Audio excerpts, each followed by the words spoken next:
Every man who ever stood on the sweetgrass had an opinion about where another man ought to put his fire. I know that sounds like a small thing to build a story on. A fireplace. A pile of mortared rock with a hole at the top to let the smoke crawl out.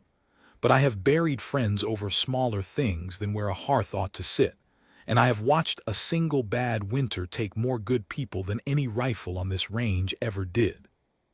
So when the old Apache built his fire in the wrong place, dead wrong, everybody said, low to the floor and facing the door instead of pressed sensible against the north wall, I wrote it down in my ledger like I wrote down everything else. Old man's chimney set foolish. Will smoke himself blind by Christmas. I underlined foolish twice. I was real proud of that underline. I am telling you this now so you'll understand the kind of fool I was, because I would spend the rest of my life learning that the old man had not made a single mistake. Not one. And the night I finally understood it, I was on my knees on his dirt floor with a dying child in my arms, begging a fire I'd laughed at to do the one thing I had sworn it never could. Stay with me. This one took me 40 years to be able to say out loud, and I am not going to rush it now. The snow came in sideways the night it all turned, and I want you to picture it the way I lived it, because the picture is the only thing I've got left that's still honest. I was halfway between my place and his with a boy going cold against my chest, and the world had gone to that white roar a high country blizzard makes, where you cannot tell up from down or east from the grave. My horse had quit on me a mile back, just sat down in the drift the way a tired animal will when it has decided the dying is easier than the going. I left her. God forgive me, I left her, and I have thought about that mare more nights than I care to admit. The boy's name was Samuel. He was 9 years old and he weighed about as much as a sack of seed, and his lips had gone the color of a bruise. He was my brother's youngest. My brother was 3 days dead by then. I'll get to that, it matters. And the boy was all that was left of him, and I had made a promise over a frozen grave that I intended to keep even if it killed me, which by all accounts it was fixing to. I could not feel my hands. I remember that more than anything. I remember looking down at my arms holding the boy and not believing they were mine, because they were wrapped around something precious and they could not feel a thing. And then through the white I saw it. Low orange rung. A light sitting almost on the ground, the way no proper chimney throws light, glowing out a doorway that faced the storm instead of hiding from it. Any sensible man's fire would have been buried behind a wall by then, the heat hoarded, the door turned south away from the wind. Eskin's wasn't. Eskin's fire reached out the door and laid itself across the snow like a hand. I had laughed at that fire for 2 years. I walked into it like a man walking into church. Let me go back. You need to know how he got here and how I came to laugh before you'll feel the weight of how I stopped. His name was Eskin. That is the name he gave us, and I never learned whether it was the whole of it or just the piece he was willing to hand to white men. He came to the sweetgrass in the autumn of a year I won't bother you with, walking, up out of the south with everything he owned tied across the back of one mule, so old its hide hung off its bones like a tent gone slack in the wind. He was old himself. I never could guess how old. His face was the kind that the sun gets to early and never lets go of, brown and folded like good leather left out in the weather, and his eyes were the flat, patient black of a man who has already seen the worst thing that is ever going to happen to him, and has decided to keep breathing anyway. He had a limp on the left side. He had a scar that started at his collarbone and went down under his shirt to somewhere I never saw. He had hands that had built and buried and held things I could not begin to imagine. And he had paper. That was the thing that stopped the worst of the men at first. He had a deed, government paper, allotment paper, the kind they handed out when they cut the old country into squares and tried to make ranchers out of people who had never wanted to be ranchers. And the square they had handed him buted right up against the northeast corner of my range. 40 acres of rock and scrub and one stubborn cottonwood, the kind of land a white man would have walked away from laughing. Eskin looked at it like it was the last good thing on earth. Why here? I asked him, First real thing I ever said to the man.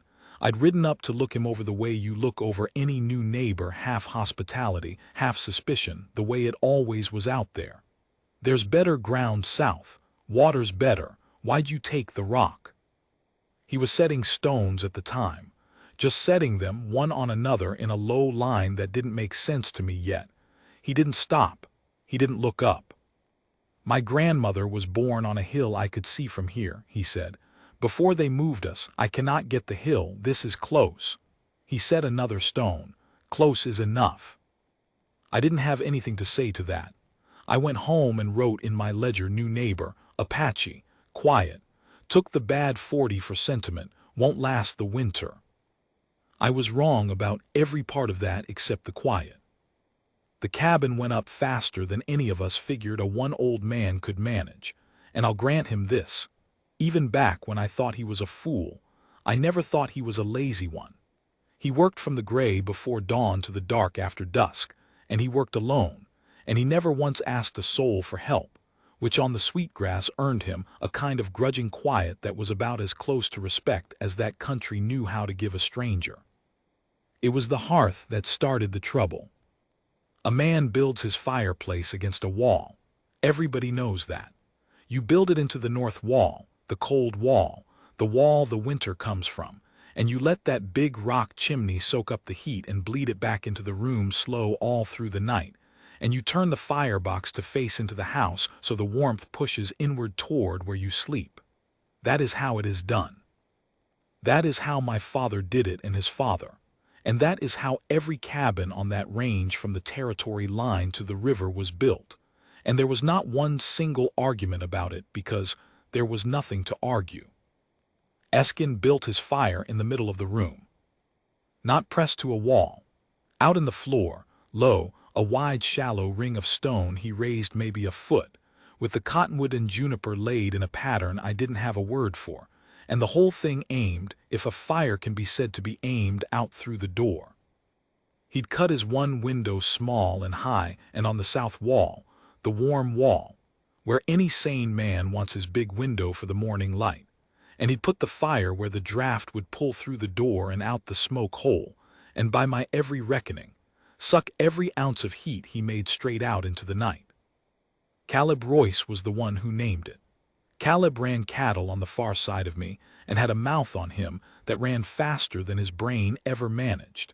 He rode up to look at the cabin going up the way we all did, took one long look through that open door at the fire sitting foolish in the middle of the floor, and he laughed so hard he had to grab his saddle horn.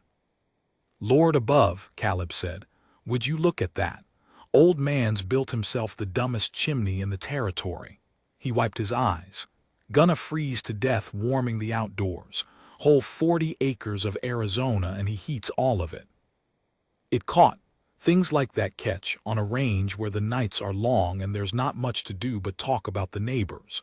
The dumb placement, that's what it got called, and not always kind. Men would ride a mile out of their way to look at it and shake their heads. Somebody said the Apache didn't know any better. Somebody else said they knew different than us, and it came to the same thing as not knowing. I didn't say much. I just wrote it in the ledger and underlined foolish twice, and felt, God help me, a little superior every time I saw that low orange glow doing exactly what we all said it would, throwing good heat out a wide-open door into the dark. I want to be honest with you about that superiority, because it is the thing I am most ashamed of. And I have found that the things we are most ashamed of are usually the things worth telling. It felt good to be right about him. It felt good to have one thing I understood better than the silent old man with the patient eyes who never asked for help and never made a mistake at anything else. I needed him to be a fool about the fire, because if he wasn't a fool about the fire, then maybe he wasn't a fool about anything. And then what was I, exactly? With my sensible chimney and my ledger and my 2 good hands that had never once buried a grandmother's hill. So I laughed too, quiet where he couldn't hear, but I laughed. We got to be something like friends anyway, the slow way men do out there. where friendship is mostly a matter of being in the same hard places at the same hard times often enough that you stop being strangers without ever quite deciding to. He pulled my heifer out of the bog at the South Seep one spring when I'd have lost her, and he never said a word about it, just had her standing dripping and indignant on dry ground when I came looking. I brought him coffee through a dry stretch when his own ran out, set the sack on his step, and rode off before he could decide whether to thank me, because I'd learned by then that thanks made him uncomfortable, the way a debt does. We mended a stretch of fence between us one fall, working from opposite ends toward the middle, and when we met in the center neither of us said anything, just nodded, and that was the most we'd ever spoken at once. I learned things about him in pieces, the way you learn anything true about a private man. I learned he'd had children, 3. I learned this because once, only once, he said the word daughter and then stopped like he'd stepped on something and didn't finish, and the stopping told me more than any finishing could have. I learned the limp came from a soldier's horse, a long time ago, in a place he wouldn't name. I learned that the scar under his shirt was from the same day or near it. I learned he prayed, sang, low in the gray mornings, words I didn't know aimed at a son I'd always just taken for granted, and that he did it facing east toward a hill I could not see and he could not reach. And I learned, slow, that the man missed his people the way you'd miss a limb, not loud, not with complaint, but there was a thing he did evenings where he'd sit in the door of that cabin with the firelight on his face and look out south the way a man looks down a road he knows nobody is coming up. I never asked him about it. Some doors you do not knock on. What I did not learn, what I would not learn until the night of the snow, was why the fire faced the door. I should have asked. I had 2 years to ask, but asking would have meant admitting the placement might not be dumb, and I was not yet the kind of man who could admit a thing like that. So I let it sit, the not knowing, like a stone in a boot you keep meaning to shake out and never do. My brother died on a Tuesday. I tell it flat like that because there is no soft way in, and I have tried all of them. Pneumonia, the doctor said, the 40-mile too late doctor, standing in my brother's cold front room with his hat in his hands. But it wasn't pneumonia that did it, not really. It was the 40 miles. It was a man getting sick in the high country in the wrong week of the wrong winter, with the nearest help half a frozen day away, and a boy too small to ride for it and a wife already 2 years in the ground. It was distance. Out there it was always distance that killed you, one way or another. The cold was just the knife distance used. He'd sent the boy. That was the thing that broke me. My brother, knowing, sent 9-year-old Samuel out into the cold on the old plow horse to fetch me, and the boy made it. The boy made the whole 12 miles in the falling dark, half froze and hammered on my door with hands he couldn't feel, and by the time I got the team hitched and got us back, my brother was already gone. Died alone. Died in the time it took his own son to go for help and come back with it. Died of the gap between us. I will not tell you what that house was like. I will not. There are things a man keeps. But I will tell you that I knelt in that cold room and made a promise to a dead man, which is the most useless and the most binding kind of promise there is. I promised him I would not lose the boy too. I promised him distance would not take Samuel the way it had taken him. I said it out loud to a body that could not hear me, and then I wrapped the boy in everything I owned, and started the long haul to bury his father in ground too frozen to take him easy. It took us 3 days. The burying, the waiting on the ground to soften enough by fire to dig. 3 days, and the whole time the sky to the north was that low pewter color that the old hands will tell you means get home, get in, get ready, and I knew it. I knew what it meant, and I had a burying to finish and a boy who would not stop shaking. By the 3rd night the boy was sick. Not sniffles, not chill, the deep kind. The kind I had just watched take his father. He went hot and then he went cold and then he went quiet, and the quiet was the worst of it because Samuel was a talker, that boy, a chatterer, a question asker. And when he went quiet against me in the dark, I felt the whole shape of the thing I had promised over his father's grave, and I felt it slipping. And the snow came. My place was 12 miles off. The doctor was 40. There was no getting either, not in what was coming down, not with a sick child and a spent team and the dark closing like a fist. There was exactly one warm thing within reach of a dying boy that night.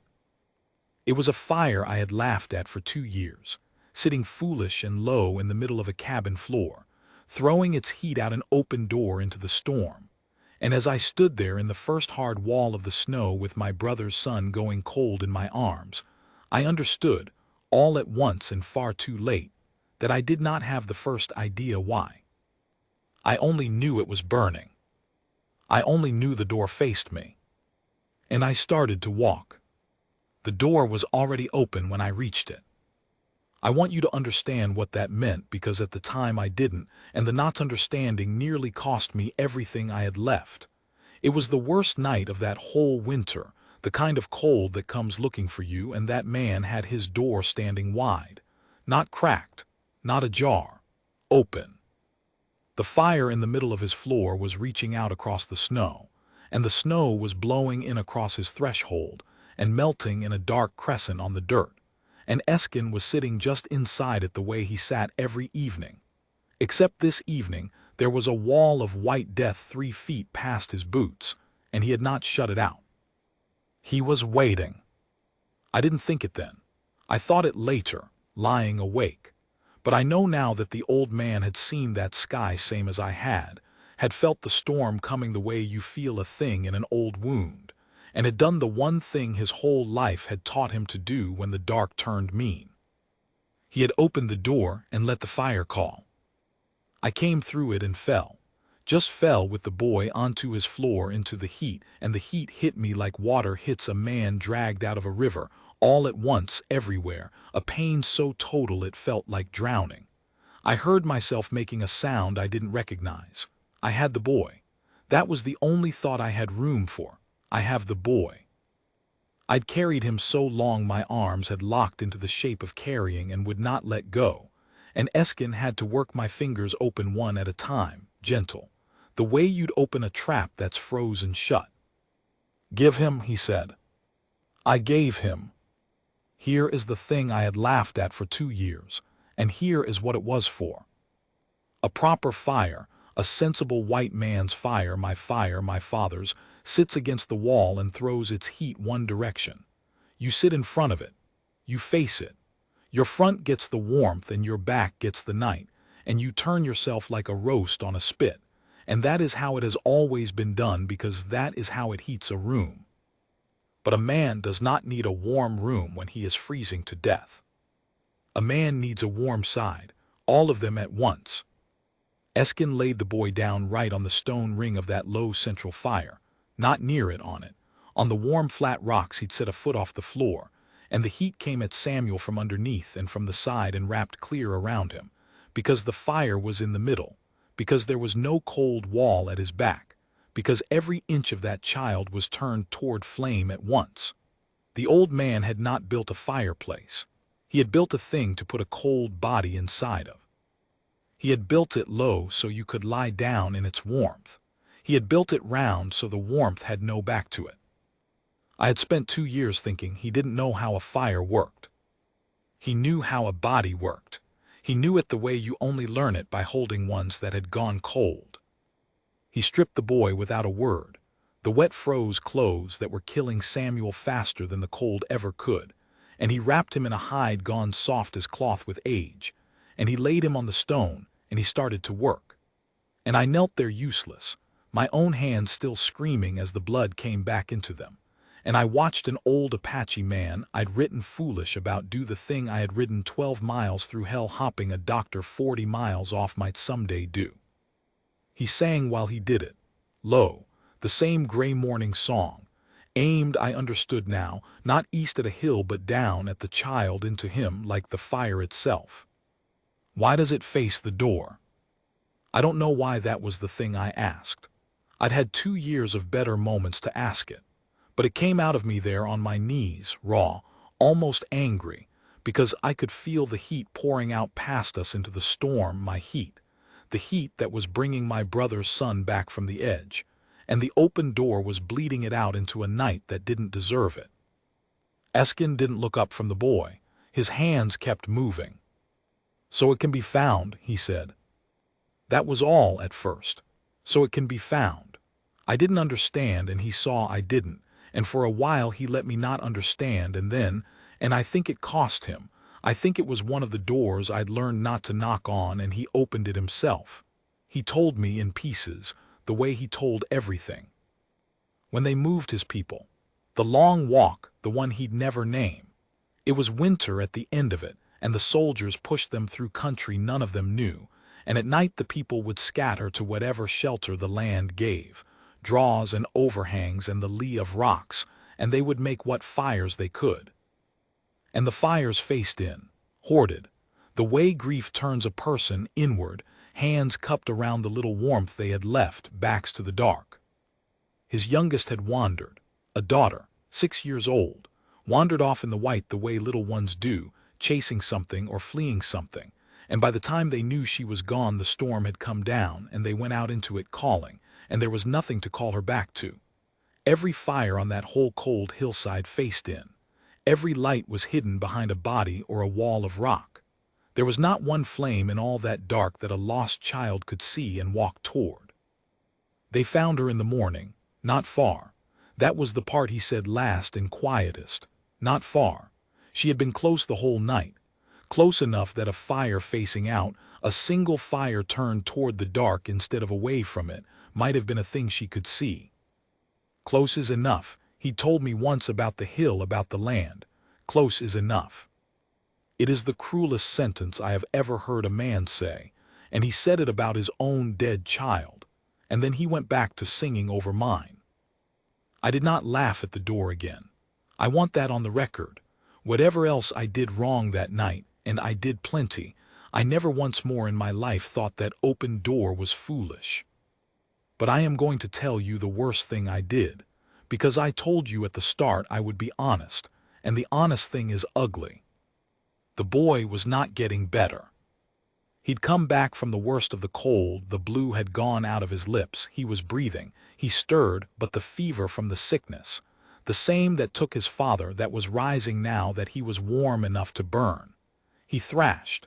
He called for his mother, who'd been gone 2 years, and for his father 3 days. He didn't know me. And the fire was eating wood faster than I'd have believed, the way an open-door fire must, throwing half its life into the storm, and Eskin's woodpile, I saw it when he went to it, was not a large thing. One old man's winter, cut for one. So I said the thing. Shut the door. He didn't. Eskin, shut the door, you're burning twice the wood with it open. The boy needs all of it. We can't spare a stick of it on heating the outside. Nobody's out there. Nobody's fool enough to be out in this. Shut it and we keep him warm 2 nights instead of 1. It was sensible. Everything I said was sensible. It was the most sensible thing in the world, and it was true. Every word. We were burning double. The pile was small, and there was a real and arithmetic chance that the open door was the difference between fuel enough to carry the boy through and fuel that ran out before the fever broke. I was not wrong about the arithmetic. I was just wrong about the only thing that mattered, and he knew it, and he looked at me for a long time across the fire with his daughter's whole death in his face. "You want me to close it," he said. "I want the boy to live." "So did I," he said, "once, on a night like this one." And he did not shut the door. I almost hit him. I'll tell you that too. I was on my knees by a fire with my brother's son burning up in front of me and a finite pile of wood between us in the morning, and an old man would not close a door, and for 1 black second I had it in me to put him down and close it myself. My hands came up. He saw them come up. He didn't move. He just looked at me with those flat, patient eyes that had already seen the worst thing that was ever going to happen to him, and he waited to see what kind of man I was. I put my hands down. God knows why. I'd like to tell you it was decency. I think it was just that I was too tired and too scared and too far past the end of myself to do one more terrible thing. And so I did the only thing left, which was nothing, which was to let the door stay open and trust a dead girl's father over my own desperate arithmetic. And we sat, both of us, on either side of a fire facing a door, with a sick child between us and a storm screaming past, burning wood we maybe could not spare into a dark that maybe held no one. The hours went the way those hours go, slow and then all at once. The boy got worse before the middle of the night, and I stopped praying for him to get better and started just praying for him to keep breathing, one breath and then the next, the way I'd learned to whittle a thing that big down into pieces small enough to survive. Eskin fed the fire and sang and laid wet cloths and dry heat against the boy, in some rhythm I didn't follow, his hands never stopping, never hurrying, an old man doing the only useful thing left to do over and over because the doing was the only place left to put the grief. The woodpile got smaller. I watched it get smaller. I didn't say anything else about the door. And somewhere in the deepest part of that night, the part where the cold gets in under everything, and even the fire seems to lean back from the dark, somewhere in there, over the scream of the wind, I heard it. A sound that wasn't wind. Eskin's hand stopped. His head came up. He'd heard it too. It came again, low, broken, out past the open door, out in the white where there was supposed to be no one, where I had sworn no living soul could possibly be. A voice, calling, and the old man set down the boy and turned his face to the door he would not close, and something came into his eyes that I had never once seen there in 2 years of knowing him, and have never had a name for since. Caleb, the man who'd named it, the man who'd laughed so hard he grabbed his saddle horn, who'd ridden a mile out of his way to shake his head at the dumbest chimney in the territory, who'd said the old man would freeze warming the outdoors, that Caleb came crawling on his hands and knees across Eskin's threshold, snowblind and frost-burned and half out of his mind, toward the one light he'd been able to find in all that screaming dark. The fire he'd mocked was the only thing that brought him in alive. I have turned that over 1,000 times, and I have never decided whether God has a sense of humor or just a long memory. Maybe they're the same thing. He couldn't talk at first. We got it out of him in pieces over the next hour between the shaking and the awful slow business of bringing a frozen man back. He'd heard. That was the long and short of it. Word had got around the range that I was caught out at my brother's place with the burying, with the sky turning with a child, and Caleb Royce, who I'd have told you didn't have a serious bone in his loud body, had saddled up in the teeth of that storm and ridden out to find us. To help. That fool. That brave, loud, good fool. He'd lost the trail in the first mile, lost his horse in the third, and walked the rest blind, and he'd been done. He told me later he'd sat down in a drift the way my mare had, ready to quit, when he saw a low orange glow that no proper chimney throws, sitting almost on the ground, reaching out a door into the dark. "Dumbest chimney in the territory," I said to him. My voice came out wrong. "That what you were looking for, Caleb?" He looked at me. His face was a ruin, and his eyes were running, and he tried to grin with lips that wouldn't work right. "Brightest damn thing I ever saw," he said. And across the fire, Eskin, who had not stopped working over the boy this whole time, who had not so much as glanced at the man his fire had just saved, Eskin made a sound. Small. I'd never heard it before. It took me a second to understand the old man was laughing. Not at Caleb. Not at me. At something a lot bigger and a lot older than either of us, some long joke the universe had been telling for years and had finally got around to the end of. Now there were 3 of us and a child, and a woodpile you could have carried out under one arm. I won't pretend the arithmetic got friendly. 3 grown bodies pull heat too, and Caleb came in soaked and freezing and needing the fire same as the boy did, and the door still stood open. Eskin still would not close it, and now I understood why and would not have asked him to if you'd held a gun on me, and the wind was not done. Not nearly. We had hours of dark left and not enough wood to burn through half of it. So we burned everything else. The stool went first, then the little table. Caleb, when his hands worked enough, started breaking up the bed frame without being asked, and Eskin let him, didn't say a word, just kept feeding the boys fire with whatever we put in his reach. We burned a shelf. We burned the haft of a broke tool. We burned, near the end, the very door. Caleb pulled it off its leather hinges, and we fed it in plank by plank. And so the door that would not close stopped existing altogether, which struck me even then as the kind of thing that meant something, though I was too tired to chase it. There was one thing Eskin would not burn. I saw him take it down off the high south shelf when the burning started, quiet, while Caleb and I were tearing up the bed. A small wooden thing, carved.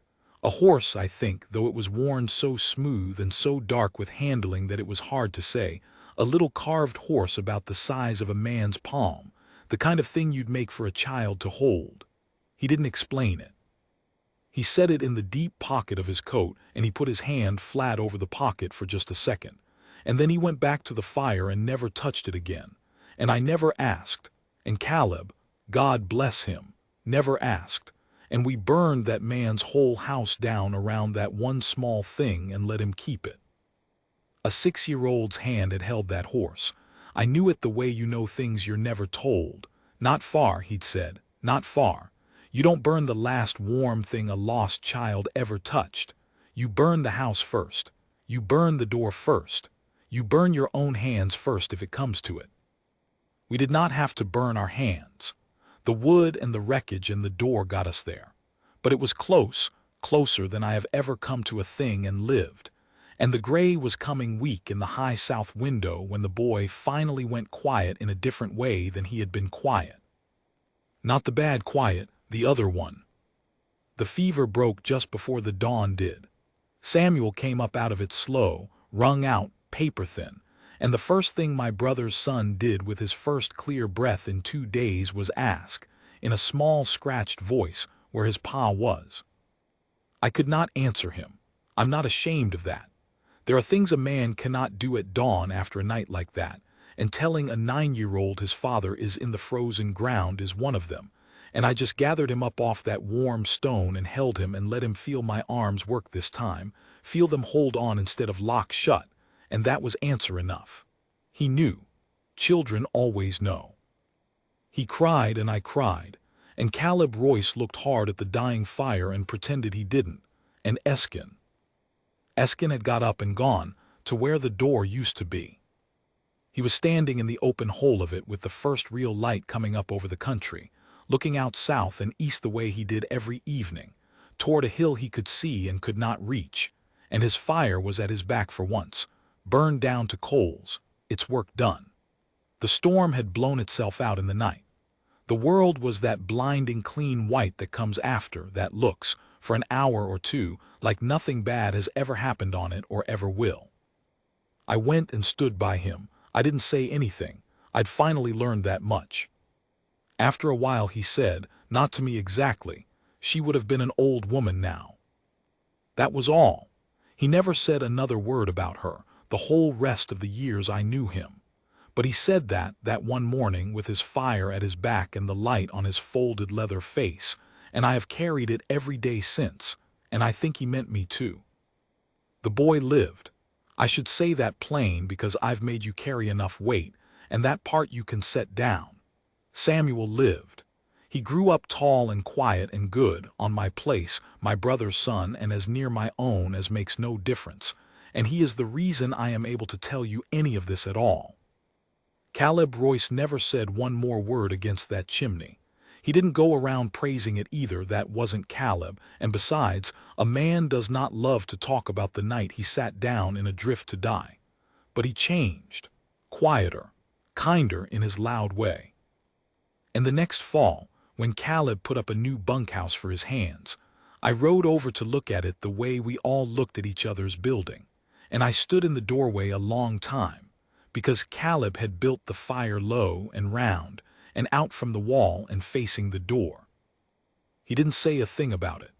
Neither did I, but I understood I was looking at a kind of apology that a man like Caleb could make and never have to speak, and I rode home, and that night I went out and looked at my own sensible chimney pushed up against the north wall, hoarding its heat, turning its back on the dark, and I felt something I hadn't felt in all my proud years of being right about that old man. I felt ashamed of a fireplace. I rebuilt mine the next spring. I won't tell you it was easy or that it drew right the first time or that my hired men didn't think I'd lost my mind. But I built it low and round and out from the wall, and I cut a wide door and hung it on hinges that swing easy, and on the bad nights, the white nights, the nights the cold comes looking, I open it. I open my door and I let my fire reach out across the snow like a hand, and I burn more wood than a sensible man would, and I have never once regretted a stick of it. 2 travelers found their way to my place that way over the years, 2 that I know of. There may have been more that I never met, that just saw a light and steered by it and went on, and that is fine. That is the whole point of it. You do not build a fire that faces the door so that you can be thanked. You build it so it can be found. It spread after that. Slow, the way true things spread out there. A fire here, a fire there, low and round and facing out. The men who built them mostly never knowing where the notion came from, never knowing it walked up out of the south on a deed for 40 acres of rock, never knowing it was carried all that way by an old man trying to make sure that what happened to his daughter on a cold hillside would never, if he could help it, happen to anybody else's. They called it a dumb placement. And then, a fire at a time, they stopped. Eskin is buried on his 40 acres now, up under the one cottonwood facing the hill he could see and never reach, the hill his grandmother was born on. Close is enough. He told me that first day about the worst land on the range. Close is enough. He believed it about the hill. I have to believe he found it true about a great many things at the end. There is a fight coming over that ground. I won't lie to you about it. There are men in offices a long way from here who look at maps and see a square of dirt with an Indian's name on a deed, and they have ways of making such squares change hands. And I am an old man now myself, and I do not know how many more of these winters I have in me to stand between his grave and them. Samuel says he'll keep it. Samuel says it the way his father used to say things, flat and certain, with that same set to the jaw, and maybe he will. The boy I carried through the snow is a grown man with sons of his own now, and every one of those boys was raised to know whose fire it was that brought their grandfather's brother in out of the dark, and what it cost the old man to build it facing out, and why we do not, in this family, ever close the door on a bad night. So maybe it holds. Maybe the ground holds and the story holds, and some great-grandchild of mine is standing in a doorway on a white night 100 years from now with a fire at their back, letting it reach out across snow I'll never see. I'd like to think so. I'm too old and have buried too many people to be sure of it. But the door is open tonight. It's snowing, the hard slantwise kind, and I am sitting where Eskin used to sit, with my fire low and round and reaching out into the dark, and somewhere out there in all that white there is maybe somebody walking, cold, ready to sit down in a drift and quit, who has not yet seen what I have left burning for them. Maybe nobody's coming. Eskin sat a lot of nights that nobody came. But the door is open, the fire faces out. And I have learned to leave the rest of it where the old man left it.